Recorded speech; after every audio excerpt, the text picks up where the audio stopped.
I mean, there's remarkable stuff out there. I mean, just.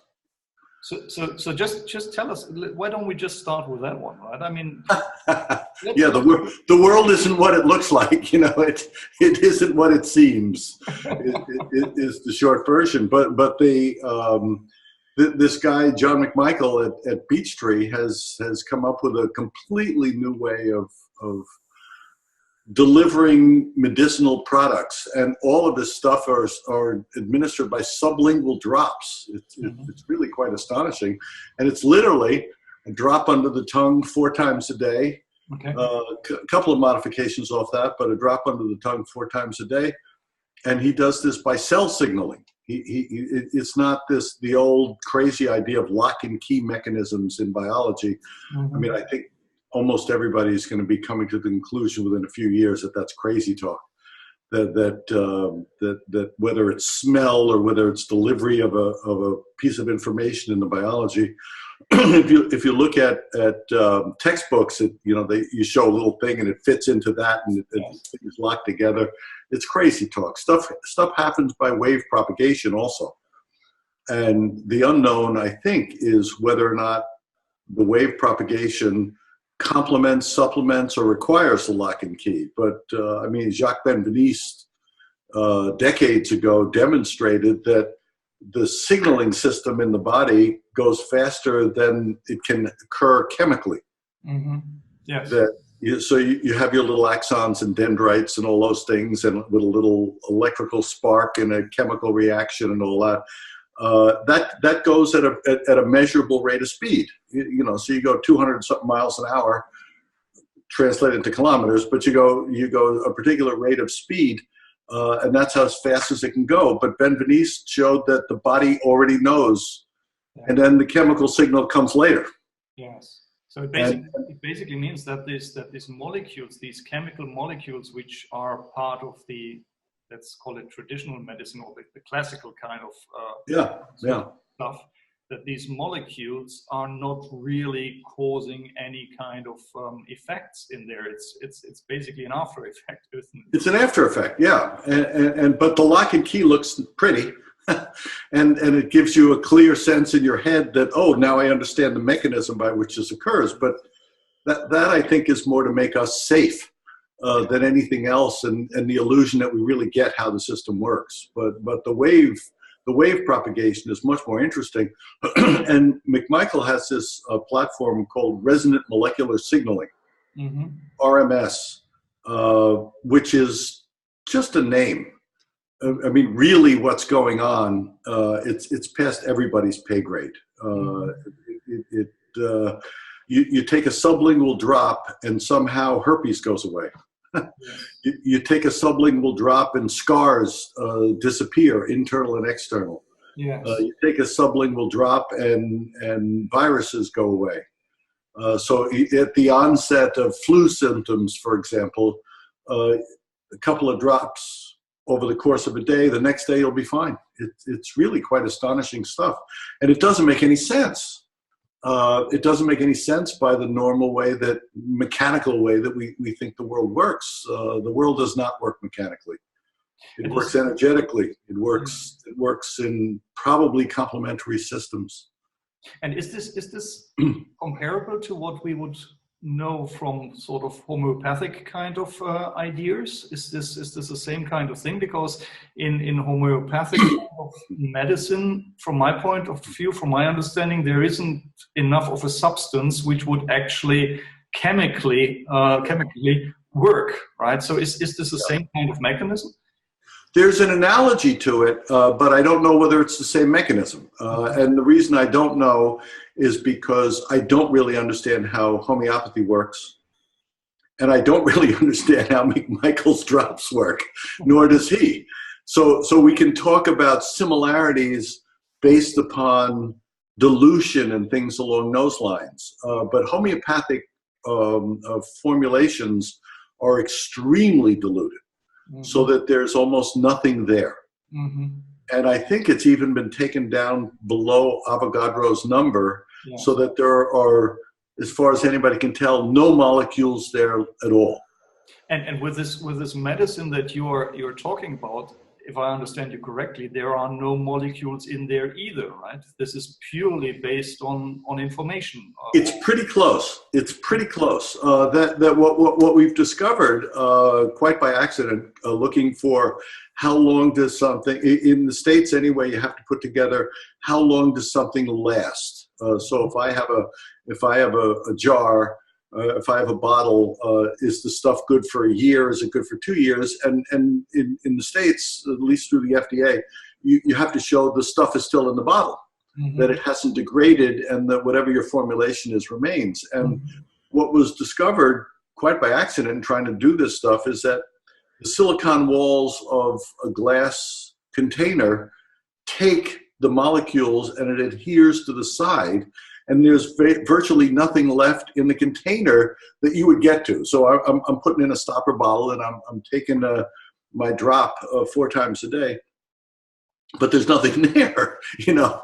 And so in that sense, it is probably analogous to homeopathy, but homeopathy, at least in their written manuals, if I use that loosely, in the written manuals, you're supposed to take everything out. In Michael's case, he was assuming it was still there. And so I think that stuff works. And we're, in hindsight, trying to figure out how it works. But it clearly doesn't work by a lock and key mechanism. Yes. And I think it would be fair to say that it clearly doesn't work by anything that could approach a mechanical system. Yes. of any sort. And probably what's happening is in the formulation, there's information that's somehow stored. Which is interesting because it would basically introduce 2 kinds of levels. One is a kind of mechanical level where you have molecules, this key-lock kind of interaction, right? Yeah. And then you're just talking about another level where probably an exchange or an impact might happen, and that is on the basis of information, as you just said.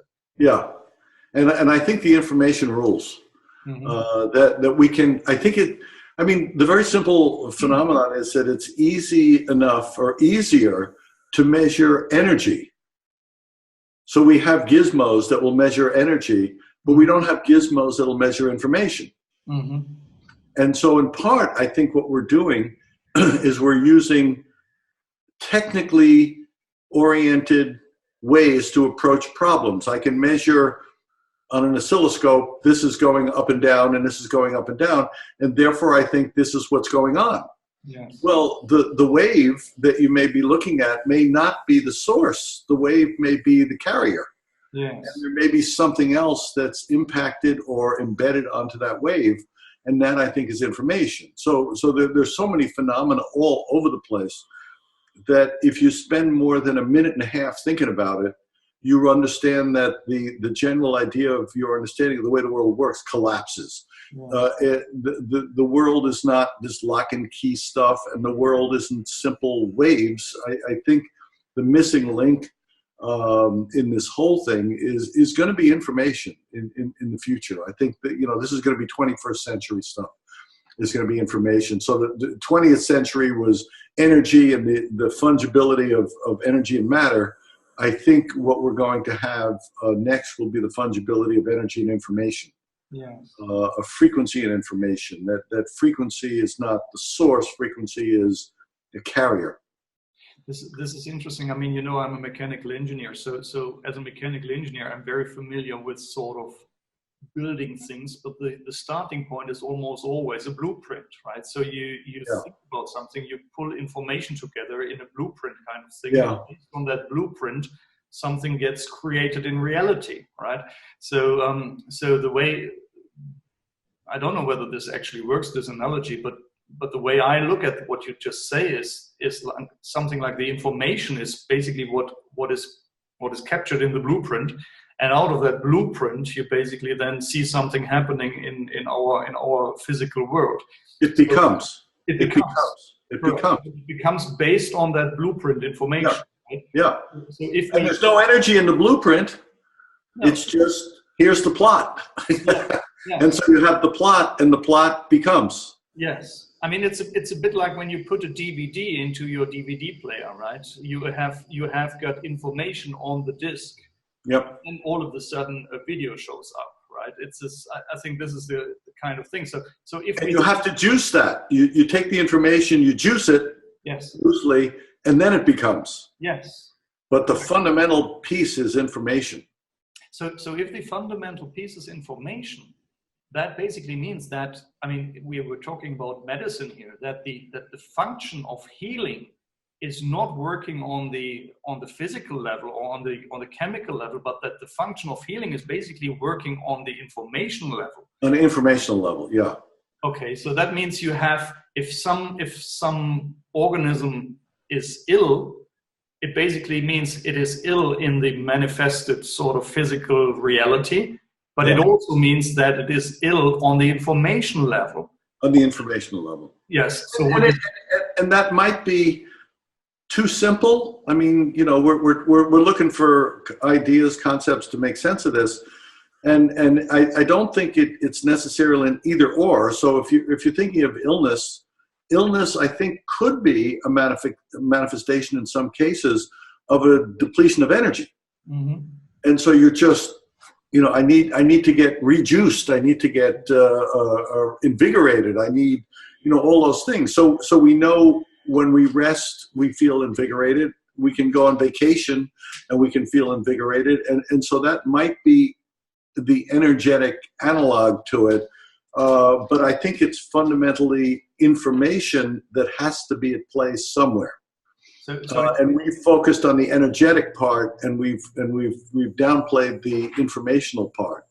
And the question is, in healing, I think whether orthodox or unorthodox is, how do they go together? How does one complement the other? Or maybe they're both manifestations of the same thing. Yeah.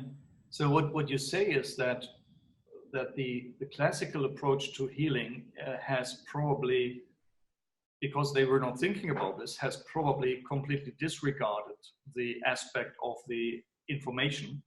Yeah.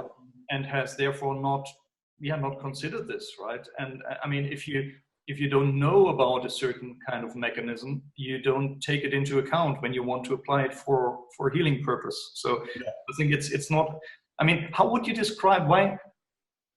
I mean, if we now postulate that probably there is something such as information which plays a part, right, in this whole kind of healing thing. So I acknowledge, yes, it might be just a depletion of energy, and you might sort of have some energy loss, and but the information might still be there. And but why don't we really take this informational aspect into consideration? What is the reason? Why don't scientists really sort of take this into consideration, this information part aspect? It's too hard. It's too difficult a problem. It's extremely difficult problem.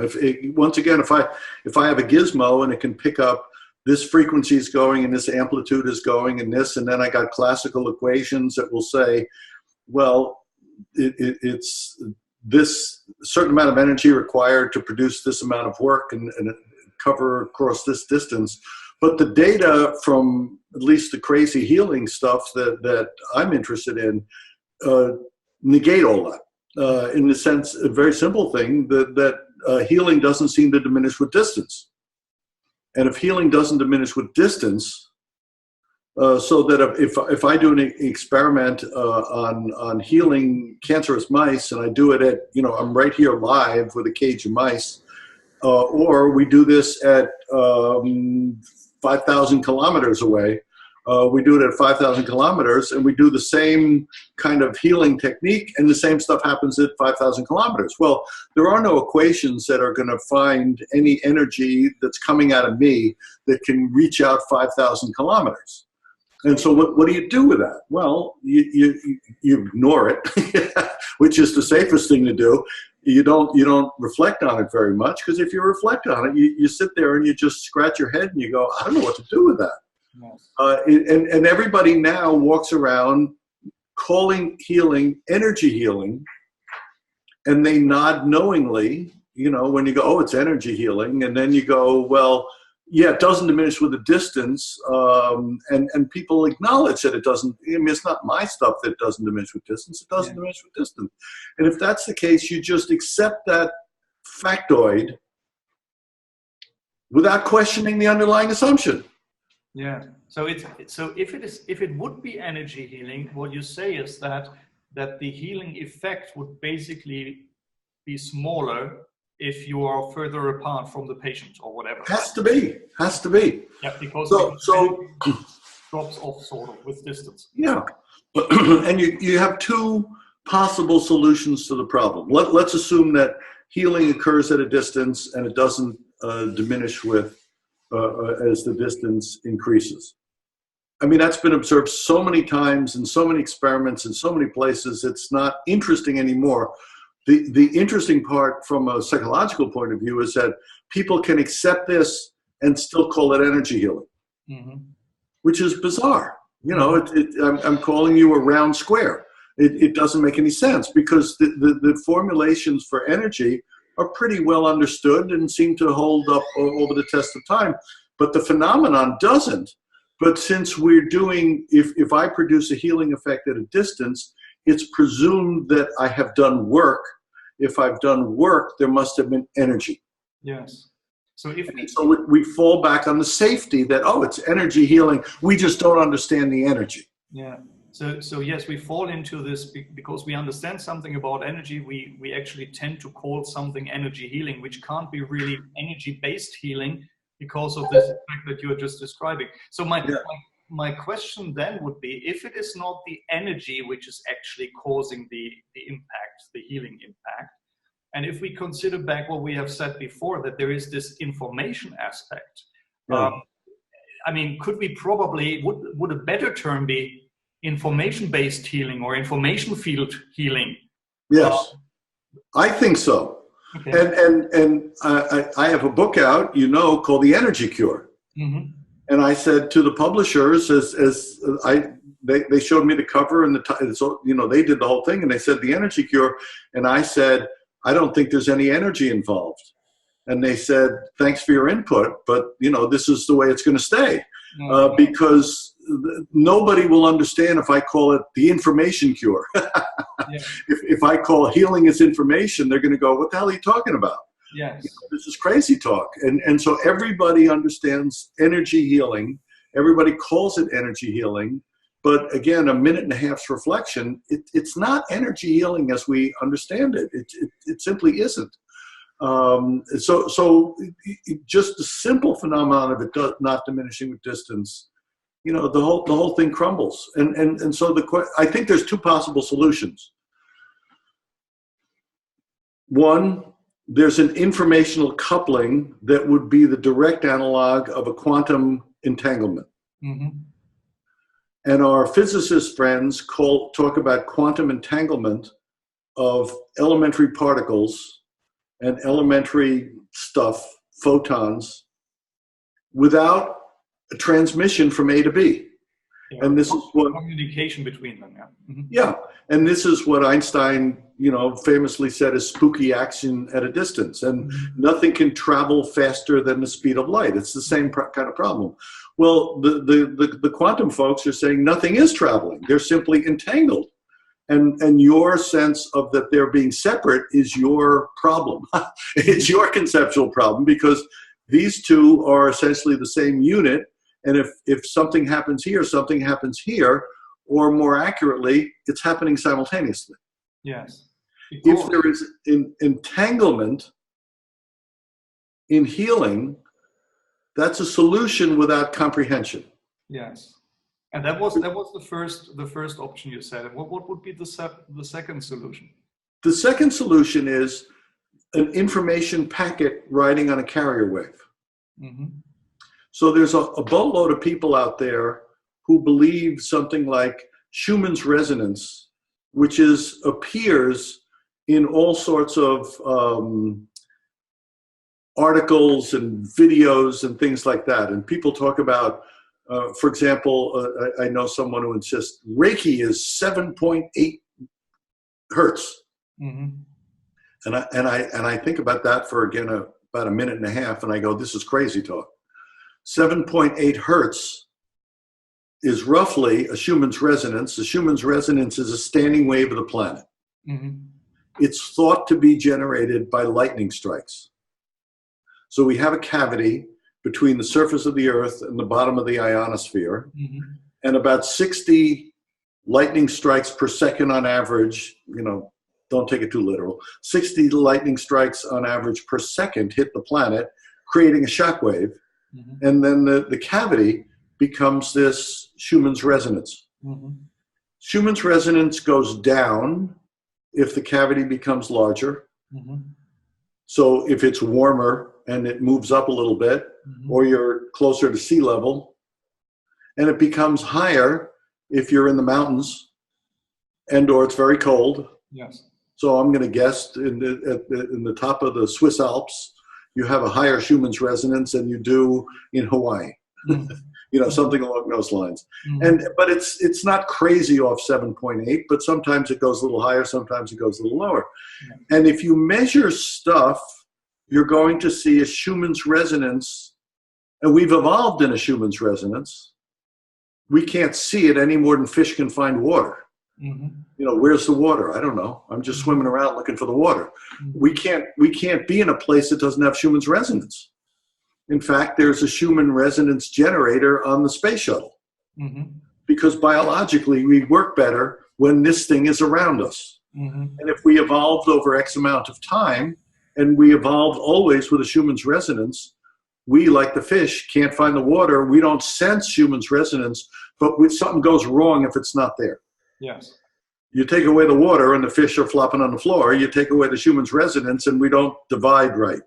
Yes. And we're not biologically the same. And so we need to compensate for that. And so all over the place, if you measure Schumann's resonance, you're going to find it.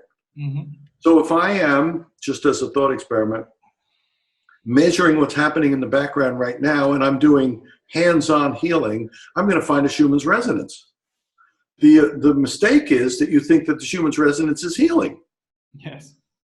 I think, and I'm going to try to test this literally tonight. I mean, just by coincidence, but literally tonight, I think that Schumann's resonance is a carrier wave of the planet. The analogy would be to a radio station. So you're in Germany and there's a radio station. It's putting out a power. It has a power source. But when the person is speaking into the microphone at the radio station, you're putting an information packet on the power source. On the carrier signal, yes. The information that we're trying to get across in a radio show is an information packet that needs an energy source to carry it from A to B. So I put a 50,000 watt transmitter out there. I have a range, and that 50,000 watt energetic signal diminishes according to the standard laws of energy. But the information packet is on it. You tune into it, you're tuning into the carrier wave and downloading the information. That's a way that healing might work. So I have, coincidentally tonight, a group of folks who are trying to work on a problem I've posited, and we have a lab meeting tonight of I want to take everything we can measure going on between two people at a distance, and I want to subtract Schumann's resonance and see what's left. Yes. And to see if there's anything else we can essentially capture as an informational packet. Now, a number of years ago, I published a piece that I think was the first time anyone's ever shown two brains phase locking at a distance. So if I'm here and I do my healing technique, I generate a particularly interesting harmonic wave in my brain. If I think about you in Germany and you're hooked up to an EEG machine, we're going to see that wave in your head. Now, I don't have enough energetic juice coming out of my body to make it to Germany, but if I can ride a wave, it'll be a delivery system, and the issue is not now whether I have the information. The secondary problem becomes, how is it, like a radio station, that you tune in? Yes. How do I get it to hit your head? When potentially it's all around. If it's all around and I put the informational packet, that becomes an information problem and a problem for consciousness. How do you and I connect? What makes us bond?